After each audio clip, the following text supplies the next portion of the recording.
Nagaan isin fatwa akkam jirtu kabajamtoota hordoftoota keenya. Sagantaan kun sagantaa fayyaa Dr. Koo jedhu torbanitti yeroo tokko karaa TV afaan Oromoo simbiraan geenyudha. Sagantaa keenya keessatti dhimmoota fayyaa garaagaraa, fayyaa waliigalaa, fayyaa daa'immanii, fayyaa dubartoota ulfaa, fayyaa dhibee keessoo akkasumas immoo odeeffannoowwan fayyaa dhimmoota garaagaraa xiyyeeffatan kan simbiraan geenyudha.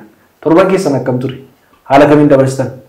Barumsa keenya torban darbee irratti barumsa guddaa akka argattan abdii guddaan qaba. Arras immoo bifa addaatiin keessummaa addaa qabadhee fuula keessan irratti dhiyaatee jira. Keessummaa keenya eenyudha? Maal hojjetu kan jedhu isaanii wajjin erga wal barree booda gara sagantaa keenyatti siin jechuudha. Waliin tura. Baga nagaa dhuftee Dooktar mee eenyu akka taate maal akka hojjettu immoo hordoftoota keenya wajjin wal barre. Baga nagaa nu eeddanii maqaan koo Dooktar Alamuu Baraadoon jedhama. Ispeeshaalistii kalee hojjummoo ficcaanii piroosteetii fi akkasumas fayyaa sirna hormaata dhiiraati yookaan yuuroloojistiidha. Akkasumas gargaaraa piroofeesaraa.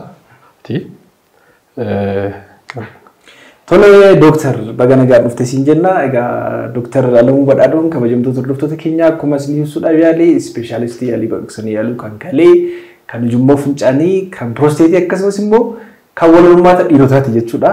Egaa Dooktar ammas istiidiyoo keenyatti hawaasa keenya barsiisuudhaaf waan argamteef maqaa kootii fi maqaa sagantaa keenyaatiin guddaa galatoomi siin jedha. Egaa guyyaa irraa dhimmi nuyi irraa akka irratti ilaallu barbaade keessumattuu dhimma ijoo garuu baay'inaan yeroo baay'ee irratti dubbatamne dagatamaa ta'e keessaati. Waa'ee dhala dhabuu dhiirotaa yookiin immoo male factor infertility kan jennu wal qabate. Yoo jennu dhala dhabuu yeroo jennu akkuma beekamu hawaasa keessatti wanti beekame tokko jira. Hawaasa keessatti wanti beekame tarii naannoo turteettis ta'uu danda'a, ekspiriyaansii kanaan dura jiruunis argiteetti ta'uu danda'a. Dhala dhabuu yeroo jedhamu dubartoota qofa dhufanii kan ilaalaman. Dubartoonni qofti yeroo isaatti dhufanii ilaalaman jira. Dhiirri dhala dhabuu danda'a kan jedhu hawaasa biratti baay'ee baratan jechuudha. Mee gara fuuldura gara booddeettis reeshoo isaan nu kaaftee nu kaafta. Mee jalqaba irratti utuu gara dhala dhabuu dhiirotaa wal qabateetti tun dhufin dura dhala dhabuu jechuun iyyuu maal jechuudha kan jedhu ifaan gochuudha. Ishee baay'ee galatooma. Dhala dhabuu jechuun cimdiiwwan lamaan egaa wal fuudhanii baatii 12 yookaan waggaa tokkoof wal quunnamtii bilisaa kan wantoota dhala dhoogu kamiin irraa bilisa ta'e osoo hin fayyadamin osoo raawwatan ilmoo godhachuu yogguu hin dandeenye yookaan ulfaa yoo hin dandeenye dhala dhabuu jedhama. Garuu naannoo tokko tokkotti maseenummaa jedhu. Maseenummaa jechi jedhu kun jecha hiika sirrii hin taanedha. Namni tokko dhala dhabuu kan danda'u sababoota garaagaraatiin ta'uu danda'a. Sababoonni kunniin yaalaan sirraa'uu wantoota danda'anis jiraachuu danda'a. Garuu namni tokko dhala dhabeera jechuudhaaf wantoonni akka dhala dhaba taasisan baay'eetu jiraachuu danda'a. Isaan kanneen keessaa fakkeenyaaf namni tokko eega cimdiiwwan lamaan eega wal fuudhanii waliin jiraatanii yoo xiqqaate baatii 12f akkuma dura ibsuuf yaale osoo wantoota dhala dhoogan tokkoyyuu hin fayyadamin baatii 12f wal quunnamtii gahaa ta'eef yeroo isaa eeggate gochuudhaan ilma godhachuu yookaan ulfeessuu yookaan ulfaa yoo hin dandeenye namni kun dhala dhabaadhaa jedhama. Kanaaf yoomiin yaalamaa yoomiin namni kun ogeessa fayyaa bira deemee qorannoo taasisuu qaba kan jedhu akkuma dura sii kaasuuf yaale baatii 12f yogguu argachuu hin dandeenye jechuudha.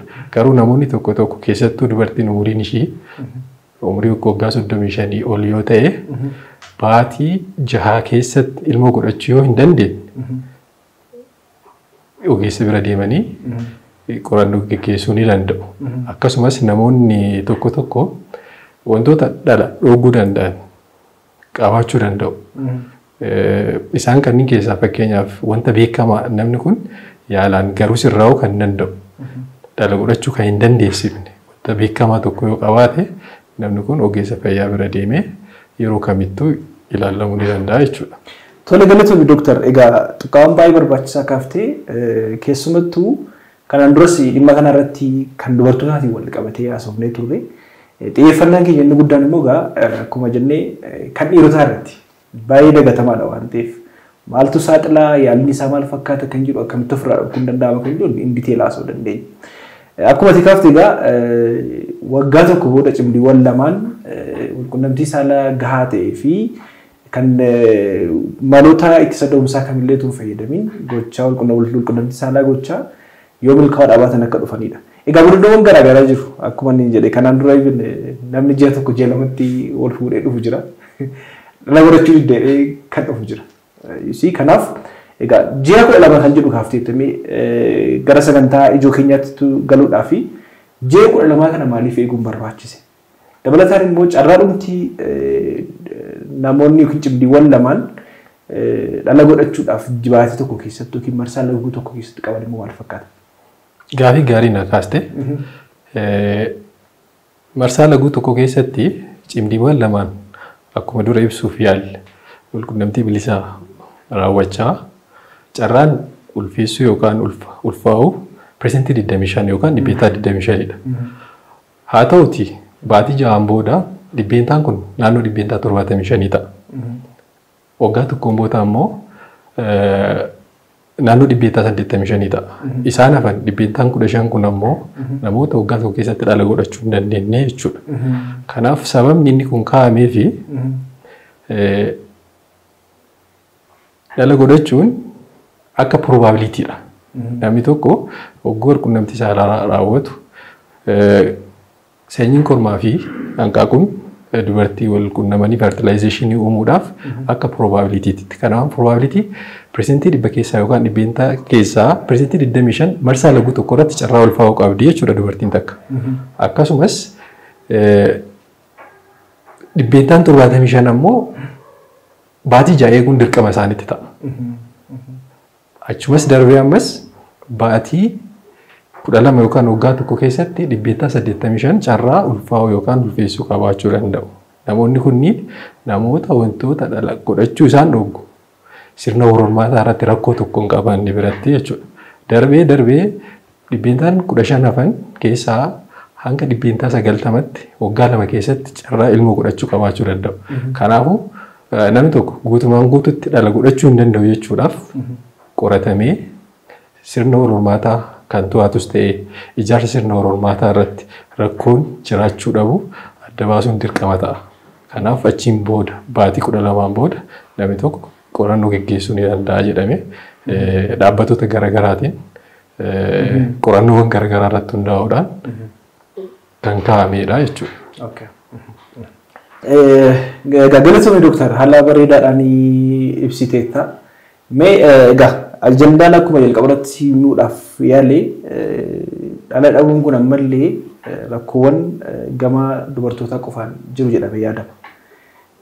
Mee gama dhiiraatiin immoo yoo ilaallu reeshoowwan ispeeshaalii rakkoowwan dhala dhabuudhaaf kan saaxilaman gama dhiiraatiinis ta'e gama dubartootaan yoo ilaallu maal fakkaata? Yeroo baay'ee dubartoota qofaa irratti dhamuu kan mul'atu immoo dhiirota irrattis immoo dhibbeentaan isaa yookiin immoo pirivaalansii isaa kan jedhu yookiin immoo haalli amma jiru yoo ilaalle maal fakkaata kan jedhu immoo asumaan. Akkuma kaasuuf yaalletti cimdiiwwan waggaa tokko keessatti dhala godhachuu hin dandeenye hanga dhibbeentaa 15 gaa'inni jennee kaasnee turre. Isa kana keessaa dhibbeentaan kun gara biyyoota Afrikaan gaditti akkasumas gara biyya keenyatti hogguu gadi dhufe dhibbeentaan kun hanga dhibbeentaa 35 ta'uu danda'a. Biyya keenya keessatti ammoo daataawwan qorannoowwan agarsiisanii hanga dhibbeentaa 27 cimdiiwwan dhalan godhanne jechuudha. Inni kun isa kana keessaa dhibbeentaa 50 yookaan harki tokko lammaffaan sababa dhiiraatiin. Almost wal fakkaata jechuudha. Isa kana keessaa ammoo persentiin yookaan dhibbeentaan 30 hanga 40 sababa dubartii qofaan ta'uu danda'a. Dhibbeentaa 30 hanga 40 ammas sababa dhiiraa qofaan ta'uu danda'a. Inni hafe ammoo sababa dhiiraaf dubartiin ta'uu danda'a jechuudha. Okay. Egaa almost yoo ilaalle reeshoon isaa wal fakkaataadha. Ammallee jalqaba akkuma siif kaasuudhaaf yaade still wantoonni akkasii jiru. Tarii amma iddoon kanaan dura mana yaalaa tokko kan hojjechaa ture kanaan dura irratti yoo argiteetti tareetis mudatee hin beeku. Dhala dhabuudhaan yoo fakkeenyaaf abbaan manaa fi mana kan ji'a 4-5tti kan dhufan jiru. Haadha manaa kan fidee dhufu haadha gurbaati. Haadha abbaa manaati. Abbaan manaa malataa dhala godhachuu illee yeroo inni itti qofaa fidee dhufu jira jechuudha wanti kuni. Egaa wanti kuni saaxil baastuun yookiin immoo dhala dhabuudhaan wantoota nama saaxilan kunniin gaba lamaaniin akka ta'e special almost reeshoon isaa wal fakkaataa akka ta'e nuuf kaafteetta. Mana yaalaa keessattis yeroo hojjennu namoota nu bira dhufan baay'ee isaanii yoo ilaalle qorannoowwan garaagaraan godhamaaf booddee kaastee haasoo dandeessatina. Rakkoon gama dhiirotaan jiran wantoonni baay'een isaanii jiru. Ispeeshaalii oomisha spermiitii wal qabatees iddoon rakkoowwan baay'eetu jira. Mee rakkoon dhala dhabuu dhiirri tokko akka inni dhala hin godhanneef wantoonni saaxilan yookiin immoo saaxil baastonni dhiirri tokko dhala akka hin godhanneef saaxilan akkamitti qoonnee ilaaluu dandeenya maal fa'aa isaanii? Gaaffii baay'ee bareedaa na gaafatte. Kana keessaa wanta an kaasuu barbaadu tokko akkuma ati jechuuf yaaltetti yeroo sababa garaagaraatiin qorannoof isaa ta'u ogeessa fayyaa mariisisuuf gara mana yaalaatti dhufanii dubartiinis kophaatti dhiirris kophaatti dhufa. Garuu wanti beekamuu qabu fayyaan sirna hormaataa fayyaa nama lamaati. Fayyaa nama tokkooti miti. Kanaaf ogguu qorannoofis ta'e yaala kamiifuu gara mana yaalaatti yookaan ogeessa fayyaa tokko bira deemanii mariisisuu barbaachisanii haati manaaf abbaan manaa wajjin deemuu qabu. Wajjin deemuu qabu. Kun dhaamsa kooti. Itti aansee dhala dhabuun gosa lamatti qoodama. Isa primary isa jennu fi secondary isa jennu. Primary isa jennu cimdiiwwan lamaan eegal fuudhanii inumaayyuu abbaa manaa ta'u yookaan haadha manaas haa ta'u ilma godhachuu kan hin dandeenye yookaan ulfaa'uu kan hin dandeenye jechuudha. Kanaan duras kan godhatanii hin beekne jechuudha. Secondary inni jennu kun ammoo kanaan dura haadha manaa yookaan abbaan manaa ilmoo qabu keessattuu gara dhiiratti yoo dhufne kanaan dura inni dubartii biraarraa ilmoo qabaa yookaan ulfeessee ni beekaa jechuudha.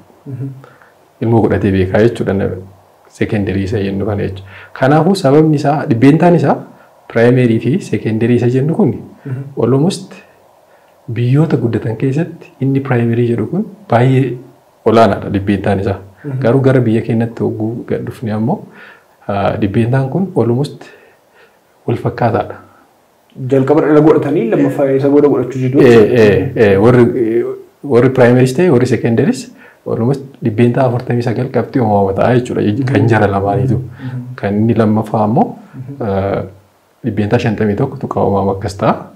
Kanaaf isa primary jennu fi isa secondary jennu sababni garaagaraa jiraachuu danda'a yookaan wantoonni nama saaxilan garaagaraa jiraachuu danda'a. Walumaa galatti wantoota dhala dhabuudhaaf nama saaxilan bakka garaagaraatti qoonnee ilaaluu ni dandeenya. Inni tokko dhala dhabuu dhiirotaatiif. Inni tokko cidhaan irratti miidhaa garaagaraa geessisuudhaan cidhaan akka mi'oo hin oomishne yookaan sanyii kormaa akka hin oomishne wantoota taasisan. Sanyiin kormaa yookiin immoo mi'oo spermii kan jennu waan kan inni oomishamu cidhaan keessatti waan ta'eef wantoota oomisha isaa irratti ispeeshaalii miidhaa geessan. Isaan kunniin fakkeenyaaf infekshinii garaagaraa kanneen walqunnamtii saalaatiin daddarban ta'uu danda'u. Kanneen hin darbine fakkeenyaaf kan akka TB cidhaanii ta'uu danda'u. Isaan kunniin infekshinii garaagaraa akkasumas ho'i qaama keenyaatii fi qabee yookaan cidhaan keenyaa garaagarummaa guddaa qaba. Inni kun uumamaan naannaa mijataa iddoo ispeermiin itti oomishamu akka ta'uuf kan uumamedha. Naannoo sun ho'i isaa qaama keenya irraan gadi bu'aadha. Gadi bu'aadha. Persentii digirii Seelsiyesii 2 hanga 4 qaama keenya irraa garaagarummaa qaba jechuudha. Sababni kun maaliif yoo jennee ilaalle naannoo mijataa yookaan environmentii mijataa ispeermiin yookaan mi'oon itti oomishamu yookaan sanyii kormaa itti oomishamu uumuudhaaf wantoonni ho'a naannoo sanitti dabalan fakkeenyaaf namoonni tokko tokko bishaan ho'aa keessatti yeroo baay'ee fudhatanii qaama isaanii dhiqachuu ta'uu danda'a. Koompitara ofirra kaa'anii fayyadamuu danda'a. Akkasumas naannoo ho'aa jiraachuu danda'a. Darbee ammoo ujjummoo dhiiga deebistuu cidhaanii dhiita'uudhaan isa vaarikoosiilee jennu sun naannoo sanitti uumame sila ho'i naannoo sanitti karaa sirna qaama keenya keessa jiruun kontirool godhamu waan baduuf ho'i naannoo sanitti dabaluudhaan sanyiin kormaa akka hin oomishamne gochuu danda'a. Isa kana bira darbinee ammoo ujjummoon mi'oo sanyii kormaa cidhaan irraa gara qaama saalatti geessu akkasumas gara dubartiitti geessu irratti rakkoon jiraachuu danda'a. Ujummoon kun ujummoo kan spermii oomishame kan fuudhee cidhaan keessatti oomishama. Cidhaan keessaati ujummoo keessan darbee gara alaatti baasa. Isa kanarratti sababa garaagaraatiin miidhaan akka lambaadha gochuudha. Darbee namoota tokko irratti uumamaan dhabamuus ni danda'a jechuudha. Ujummoon kun uumamaan spermiin oomishama. Oomishni spermiin jiraata. Garuu gara alaatti hin bahu. Garuu alaatti hin bahu. Sababni kun tokkoffaa yookiin cufamuu danda'a yookiin ujummoomti spermii kana geejjibee gara alaatti dhabamsiisuu jira. Uumamaan dhabamuu danda'a jechuudha. Namoota tokko irratti uumamaan dhabamuu danda'a. Kanaaf sababa kanaan ta'uu danda'a. Inni biraa ammoo hormooniin dhadhacha pituitarii jedhamu irraa maddu kan sirna hormaataa keenya to'atu irratti rakkoo yoo jiraate hanqinas ta'uu danda'a. Sammuu keessaa pituitarii sababa hormoonni garaagaraa baay'atanii maddaniifis ta'uu danda'a.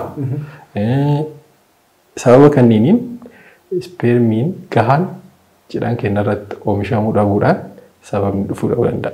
Isaan kanneen fakkeenyaaf yoo fudhannee ilaalle dawaaleen garaagaraa kan faarmaasii irraa bitamanii fayyadamanis ta'ee kan haakimaan ajajaman rakkoo akkanaa fiduu ni danda'u. Sababa dhibee garaagaraatiif inni ajajaman jechuudha. Rakkoo akkanaa fiduu ni danda'u. Kanaaf wantoota baay'eedha jechuudha kan nu saaxiluu danda'u. Isa kana bira darbee tamboo tuutuu alkoolii dhuguun furdina qaamaa garmalee dabaluun akkasumas dhibeewwan garaagaraa dhiibbaa dhiigaa dhukkubni sukkaaraa dhabuudhaaf nu saaxiluu danda'a. Maaliif hormoonii qaama keenya keessaa maddu kan sirna wal hormaataa kana nu to'atu irratti dhiibbaa fiduu waan danda'aniif jechuudha. So akka makaasatti gabaabaa namatti egaa wantoonni oomisha spermii irratti dhiibbaa fiduu danda'an rakkoowwan kaasti rakkoowwan hormoonii illee dabalatee hormooniin oomisha spermii keessatti bu'aa guddaa qaba. Mee hormoonii akkamii kan jedhu kaafnee naasofna. Dabalataan immoo geejjiba spermii irratti rakkoo yoo jiraate akkasumas immoo rakkoowwan seeliiwwan cidhaan irratti rakkoon yoo jiraate kan jedhu nuuf kana nuuf kaafteetta. Hormoonii yeroo jennu yeroo baay'ee hormoonii akkamiiti mee oomisha spermiidha akka barbaachisu hormooniin kamiiti yoo gadi bu'eedha kan akkas ta'u. Hormooniin dhadhacha pituitarii irraa maddu hormoonii baay'eetu jira. Garuu isaan kana keessaa kan sirna hormaataa keenya to'atantu jiru. Kan dhiiraa kan ta'u. Isaan kun FSH fi isa LH isaan jennu kanneen jechuudha. Inni tokko hormooniin testosteroon jedhamu akka oomishamu fayyada. Inni tokko ammoo sanyiin kormaa cidhaan keenya keessatti akka oomishamuuf sisseessuudhaan kakaasuudhaan sanyiin kun seeloonni sanyii kana akka oomishan nu gargaara jechuudha. Hormooniiwwan kaasne kana keessaa testosteroonii, FSH, LH jenneerra akkasumas hormooniiwwan kuuwwan kan akka prolaktiinii, estradiyoolii amma fakkeenyaaf namoota ulfaatinni isaanii daran ol ka'an ta'an keessatti testosteroon hormooniin jennu gara estradiyooliitti jijjiirama sababa enzaayimii garaagaraatiif jechuudha. Inni kun qaama keessatti ol ka'ee sirna wal hormaata dhiiraa irratti dhiibbaa qabaata jechuudha. Isaan kunniinis qorannoo yaala namoota dhadha dhabaniif yommuu gaggeeffamu isaan kunniin achi keessatti qabatamu. Garuu hormoonii kanneen erguun dura qorannoowwan karaan dura dursinee gochuu qabnu kan biraattu jira jechuudha. Akkasumas darbee wantoota biraa gochuu ni dandeenya. Haala namni sun itti rakkoo namoota sun qaban irratti hundoofneeti. Galatoomii gara qorannootti tun galiin fuuldura egaa akkuma majjette gabaabsuudhaa fi rakkoowwan kunniin rakkoo bakka garaagaraa ramaddan rakkoo sammuu hormoonii dhadhacha pituitarii akkasumas immoo rakkoowwan hormoonii kan biraa qaama keessa yeroo jeeqamurraa kan dhufanii dabalataan immoo dhibeewwan garaagaraas dhibeewwan dhiibbaa dhiigaas sukkaaraas kaaftee dubbatteetta. Kana kanaan wal qabatee dhiirri tokko rakkoo dhala dhabuudhaaf saaxilamuu danda'a kan jedhu nukaanirra. Mee yeroo abbaa manaa fi haati manaa yookiin immoo kaappiliin mana yaalaa dhufanitti egaa akkuma jennee jalqabarratti kaasuudhaaf yaallee lamaan isaanii dhufuu qabu. Mana yaalaatti dhufanii ilaalamuu qabu. Lamaan isaanii qorannoo gochuu akka qabanidha kan maaliif reeshiyoon isaa wal fakkaataa waan ta'eef. Dhiirri tokko yeroo inni mana yaalaa dhufu dhala dhabuudhaaf qorannoo akkamitti godhamaaf? Qorannoowwan mana yaalaatti godhaman qorannoo akkamiiti? Duraan dursee dhiirri tokkoof cimdiiwwan lamaan ogguu gara mana yaalaatti dhufan ogeessa mariisisuuf ta'ee qorannoo garaagaraa taasisuudhaaf hogguu gara mana yaalaatti dhufanii qorannoon dubartiif taasifamus jira dirqama isheenis sirna wal hormaataa ishee irratti rakkoon akka hin jirre dhala godhachuu akka dandeessu adda baasuun dirqama ta'a. Inni lammaffaan dhiiraaf sperm analysis yookaan sanyii kormaa. Qorannoo sanyii dhiiraa fi sanyii kormaa. Inni geggeeffama. Qorannoo kun akkamitti geggeeffama? Inni kan geggeeffamu tokko yeroo walqunnamtii saalaa raawwatan sanyii kormaa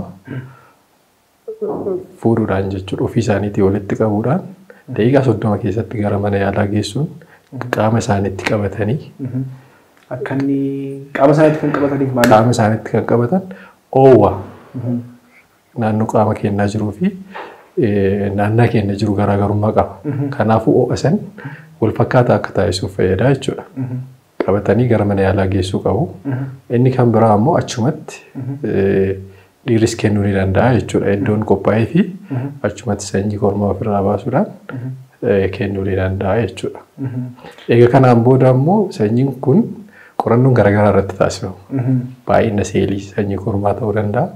Seeliin spermii baay'inni isaanii? Baay'inni isaa baay'ee. Noormaalii kan jennu meeqa ta'uu qabu? Amma maal seete dhibbeentaadhaan malee kun noormaaliidha kun abnoormaaliidha jechuun rakkisaadha. Maaliif spermii tokko yookaan sanyiin tokko dhala godhachuu ni danda'a namni. Kana jechuun mala ammayyaatiin jechuudha. Karaa uumamaatiin godhachuu dhaba malee maloota garaagaraatiin immoo godhachuu ni danda'a. Garuu miliyoona 15 gadi yookaan miliyoona 16 gadi akka dhaabbanni fayyaa addunyaa baasetti miliyoona 15 gadi yookaan isa kan inni haara'ee immoo miliyoona 16 gadi yoo ta'e namni kun spermiin isaa gahaa miti jedhamee fudhatama. Gahaa ta'uu qofa osoo hin taane spermiin kun sosochiinsi isaa akkam? Dandeettii fiigicha isaa. Sochii gochuu danda'a. Sochii gochuu danda'a. Qaama dubartii keessaa darbee hanga qabduu ujummoo gadameessaa. Ujummoo gadameessaatti fallopian tubes deemuu danda'u qaba jechuudha.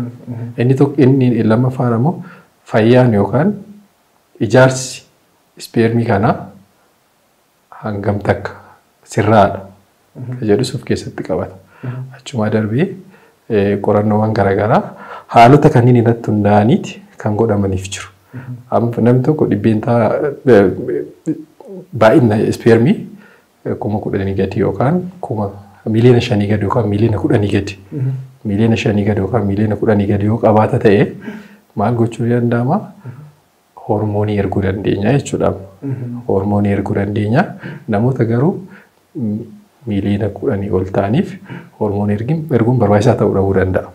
Garuu sababoonni garaagaraa yeroo qorannoo goonu qaama isaanii irratti argamuu danda'a. Akkasumas yeroo nuti qorannu wanta isaan nutti himanirraa wanti shakkine yoo jiraate daballee ammas hormoonii kanneen erguu ni dandeenya jechuudha. Achuma isa bira darbee maal gochuu dandeenya? Yeroo qorannoo geggeessinuuf nama kana hogguu ilaallu wantoonni nu shakkine dhala dhabuudhaaf nama kana saaxileera jennee yaadne yoo jiraate ultrasoundii erguu dandeenya. Kan jedhanii ta'uu danda'a. Kan qaama biraa garaa isaanii ta'uu danda'a. Akkasumas darbee yeroo tokko tokko MRI sammuus erguu ni dandeenya jechuudha. Kun rakkoo namicha sana irratti shakkine irraa kaanee kanneen gochuu ni dandeenya. So qorannoowwan kunniin egaa sababa ka'umsi isaanii maal akka ta'e baruudhaaf kan rakkoowwan cinaan irra jiranidha moo rakkoo hormooniidha moo rakkoo sammuudha kan jedhus immoo ispeeshaalii oomisha hormooniiwwan sammuurraa maddanii ta'uusaa nuuf kaafteetta. Yeroo baay'ee garuma ammaatti deebisuudhaaf ispeeshaalii qorannoon spermii yeroo godhamu waan baay'ee argina. Namoonni tokko tokko yeroo qorannoo godhamutti seeliin spermii kan keessa hin jirre baay'een nama mudataniiru. Yookiin immoo gama fayyaatiin azoospermiyaa kan jedhamu jechuudha. So kan biraan immoo akkuma jettee caasaan isaallee caasaan spermii sanaallee maal akka fakkaatu ilaalamaa. Dandeettiin fiigichi isaallee naannoon environmentii isaas immoo yookiin immoo dhangalaawwan isa keessa jiranillee maal fakkaatu kan jedhu ilaalamaa. Sababa irraan kan ka'e spermii kan immoo fakkeenyaaf spermii kan hin qabne immoo kan himti hin qabne jiru. Dhangala'aas garuu dhangala'aa keessaa spermii seeliin kan hin jirre jira jechuudha. Even yeroo mana yaalaatti itti himuudhaaf yaallurree maal jedhu seeta narraa ba'aa jedhu. Narraa ba'aa akkamitti spermiin qabu jedhanii kanaa isaan jiru. Mee kana wal qabsiistee gama saayinsii fayyaatiin maal jedhu. Sanyiin kormaa qorannoo ispeermaandirisii yookaan ispeermii irratti dalagu kana keessatti dhabamuu danda'a. Kan dhabamuu danda'u sababa garaagaraatiin ta'uu danda'a. Akkuma dura kaasuuf yaalletti sababni inni tokko cidhaan isaanii irraa ispeermii kana oomishuu dhabuurraan dhufuu danda'a inni tokko. Inni lammaffaan ammoo ujjummoon akkuma dura jenne cufamuu ta'uu danda'a. Kanaaf wantoonni nutti agarsiisan wantoonni mallattoon nutti agarsiisan garaagaraa jiru. Tariitii hormoonii ergineerraastis wanta barru jira. Oguu qaama isaanii ilaaluurraallee wanti barru jira. Haa ta'u garuu sababni ispeermii dhabamuu kun maaliif akka dhufe adda baasuun dirqama ta'a jechuudha nama kanarratti. Haa ta'u malee sababni ispeermiin dhabamuu namni tokko walqunnamtii saalaa oguu raawwatu mi'oon irraa ba'uu ni danda'a. Mi'oon kun garuu of keessaa ispeermii yookaan sanyii kormaa isa jennu kan of keessaa dhabuu ni danda'a. Mi'oon dhangala'aan suni spermii jechuun dandeenya. Spermii kan jedhamu sanyii seelii keessa jiru sanadha. Dhangala'aan sun tariitii xannacha piroosteetii irraa dhufuu danda'a. Irra caalaan isaa ammoo seminaal veesicles isa jennu kanarraa dhufa. Isaan kunneen walitti qabamanii ispeermii kana geejjibuudhaaf fayyadu. Spermii kana geejjibanii fudhanii sokkuun. Geejjibuudhaaf fayyadu. Akkasumas naannoo isaa yookaan environmentii isaa gaarii gochuudhaaf akkasumas nyaata nutritionii isa jennu san jiraamti. Ispeermiidhaaf kennuudhaaf fayyadu. Kanaaf inni jira jechuun ammoo ispeermi seeliin yookaan sanyiin kormaa jira jechuu miti jechuudha. Garuu yeroo tokko tokko namoonni yogguu walqunnamtii saalaa raawwatan dhangala'aan tokko isaan irraa bahuu dhabuu danda'a. Yeroo kana wanti shakkamu jiraachuu danda'a. Yeroo tokko tokko namoonni serjerii garaagaraa fakkeenyaaf xannacha piroosteetii isaanii irratti sababa garaagaraatiin opereeshinii yoo dalagameef bahuu afuuffee fincaanii isaanii irrattis akkasumas sababa garaagaraatiin yoo dalagameef sanyiin kormaa kun gara afuuffee fincaaniitti deemuu ni danda'a. Isa retrograde ejaculation isa jedhamu san jechuudha. Yeroo kana ispeermii yookaan sanyiin kormaa kun dhabamuu ni danda'a jechuudha. Baay'ee galatoomi doktor. Bal'inaan yaaliin isa qorannoon isaa maal fakkaata? Maaltu nama saaxila kan jedhu kaafnee asumneerra. Egaa doktor namoonni baay'een yeroo dhufanitti egaa yaaliin garaagaraan godhama. Mee rakkoon yoo jiraate ispeeshaalii dhala dhabuu dhiirotaatiin wal qabatee yaaliin gama seektara fayyaa yookiin immoo mana yaalaatti kennamaa jiru maal fakkaata? Yaalii akkamitti jira? Tolee, namni tokko dhala dhabuudhaan hogguu gara mana yaalaatti dhufu akkuma dura kaasne qorannoon garaagaraa ni gaggeeffamaa fi wantoonni dhala dhabuudhaaf isaan saaxilan addaan ni baasna. Itti aansinee ammoo eega kan adda baafneen booda sababa rakkoo dhala dhabuu isaanii eega adda baasneen booda yaalonni garaagaraa jiru. Garuu akka biyya keenyatti yoo fudhannee ilaalle dhibbeentaan dhala dhabuu kun baay'ee olaanaadha. Haa ta'uti giddugala yaalaa dhala dhabuu dubartootaafis ta'ee dhiiraaf itti kennamu baay'ee hin qabu. Kanaaf namoonni baay'een hogguu gara mana yaalaa dhufan tariitii turtii yeroo dheeraa eeguurraa kan ka'e nufanis baruu ni danda'u. Haa ta'uti yaalli kun eessarraa jalqabaa inni jalqabaa eega adda baafneen booda rakkoon isaa kun maal jennee eega adda baasneen booda wantoota yeroo baay'ee rakkoo ta'an fakkeenyaaf namichi abbaan manaa sun tamboonii xuuxa yoo ta'e sirna sanyii kormaa oomishuu irratti dhiibbaa ni qabaata. Akkasumas darbee alkoolii baay'isanii dhuguunis rakkoo ni qabaata. Ulfaatiin nama saniis humnaa ol yoo ta'e akkuma dura kaasuuf yaali hormoonii sirna wal hormaataa to'atu kanarratti dhiibbaa ni qabaata. Dhibeewwan garaagaraa dhibee sukkaaraa infekshiniiwwan garaagaraa kunniin jiraachuu danda'u. Kanaafuu inni guddaan yaalli isaa rakkoon isaa cidhaan irra iddoo sanyiin kormaa itti oomishamu irra rakkoon jiramoo geejjiba irra jiramoo sirna waan kana to'atu irra jira kan jedhu adda baasuun dirqama ta'a jechuudha.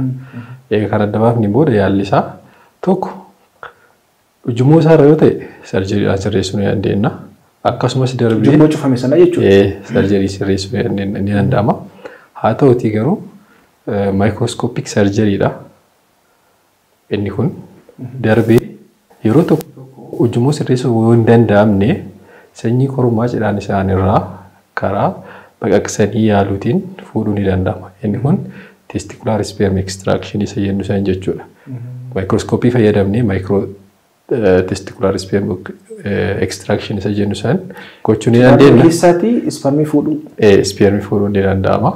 Spermii kana alarratti hanqaaquu dubartii eega fuudhameen booda fertilizationiin akka alatti uumamu gochuudhaan gara gadaamessatti geessuudhaan IVF kan jennu. IVF isa jennu san gochuu ni danda'ama jechuudha. Karaa biraan ammoo yeroo tokko tokko namoonni baay'een keessattuu isa secondary infertility yookaan dhala dhabuu secondary isa jennu san irratti ammoo wantoota garaagaraa ta'uu danda'u. Sababa infekshinii garaagaraa, sababa alkoolii garaagaraa, wantoota garaagaraatiin dhufuu ni danda'a. Alkooliin dhufuu ni danda'a.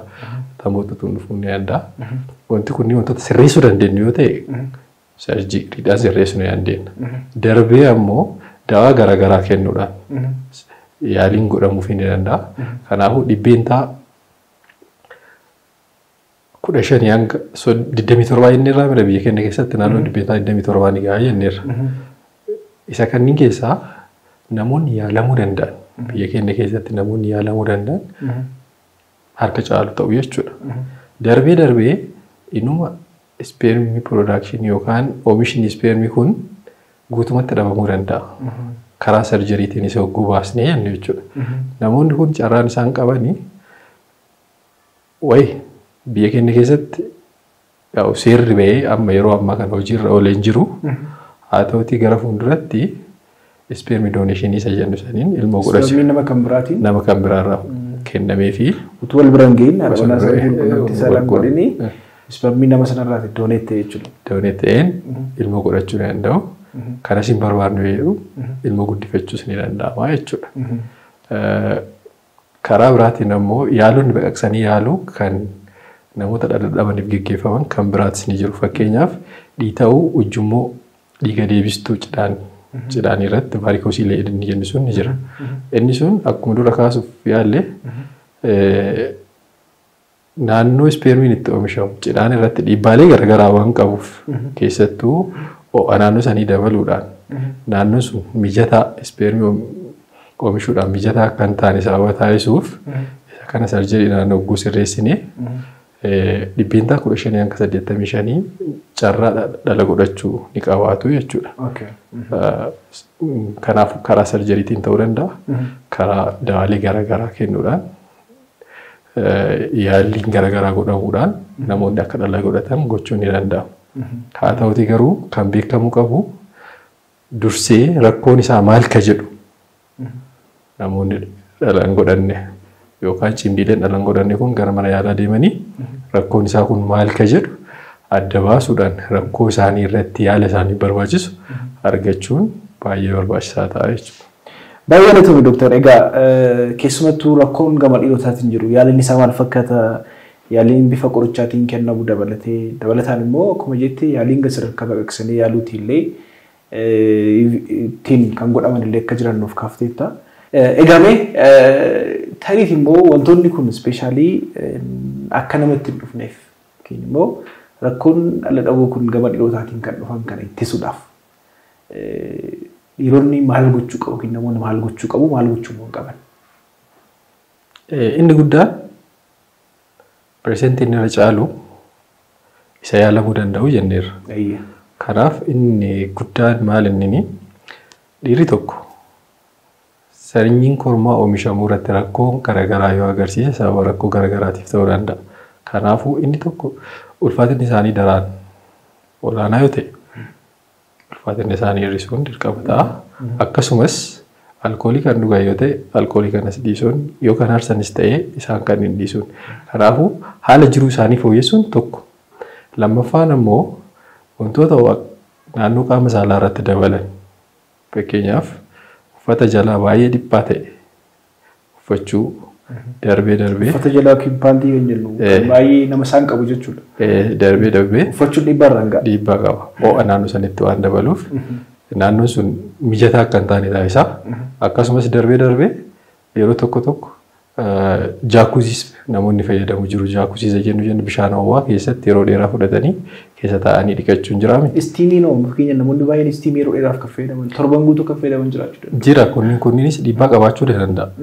Walumaa galatti wantoonni ho'a naannoo qaama saalaatti dabalan naannoon sun sanyii oomishuudhaaf mijataa waan hin taaneef sanyiin achirraa oomishame gahaa ta'uu dhabuu danda'a. Akkasumas